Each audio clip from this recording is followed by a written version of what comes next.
Solid bookcase first. I do have an exception.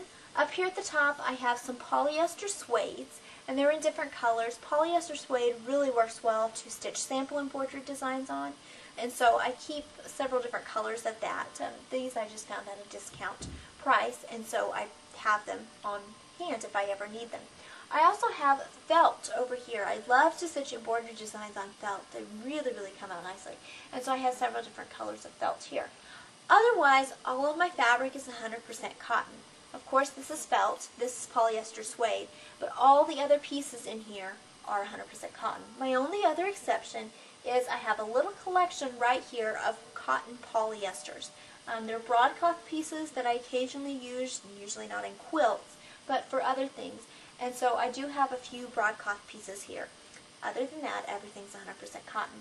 I do have some denim here, and a couple large pieces of just, this one's just a cotton, and this one's kind of a cotton duck muslin that I use to stitch sample embroidery designs. The rest of my fabric is organized by color. I have ivories and tans here.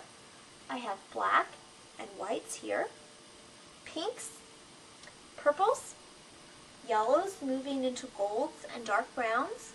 I have greens, turquoise here, blues. You can see that I must like the color blue because I have quite a bit of that, and purple.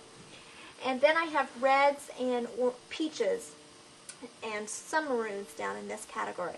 Those basically make up my solids, and I try to keep them organized as much as I can by color. Then on this bottom shelf I have Christmas fabric. I do have a separate category for that because usually Christmas fabric I only use for certain projects once a year. Some of these pieces you might be able to use for something else besides Christmas, but they're mainly decorated in Christmas. I have reds and greens here, a few ivories, and then I have blues, snowflake pieces. Some of these pieces you could also use that aren't necessarily Christmas. But I have my Christmas fabric down on the bottom. The next shelf, or the next bookcase, is my print bookcase. And if we start down at the bottom, I have flannels down at the bottom. These are solid flannels, and these are some prints. What I have down here are actually receiving blankets. I give a lot of receiving blankets for baby shower gifts. And so I have some that are already cut into the size that I need them. So there are actually some flannel receiving blankets, a few seersucker ones, and then some more solid flannel pieces. Then I have some more flannel prints here. And then I have cotton prints starting here and going all the way up. This stack and this stack here are mostly novelty prints. There's farm pieces, there's apples, there's butterflies, there's leaves. Any kind of novelty pieces are coming in there. Then I have this section right here, which is all of my kid and baby prints. Little rabbits, Noah's Ark, things like that are all situated there. Then on this stash right here, I have patriotic and western prints. This stash has my geometric designs. It has stripes, it has polka dots, it has even border prints. Anything like that goes in this pile right here. Then my next pile starts all my floral prints. And what I have is just some various miscellaneous floral prints, and then I go into purples and green as my main floral color. And then up here I have ivories and whites. I have blues here, and then a few reds, and up into yellow. So I pretty much have my prints, my solids, grouped that way, and then I categorize them by color and try to put as many as I can close together. Now this looks really neat and organized right now, but once I get started pulling pieces out, I'll pull a whole bunch of pieces out and then have to try to stuff them back in. They don't always stay organized, so usually on a monthly basis or every couple of months I have to go through and reorganize.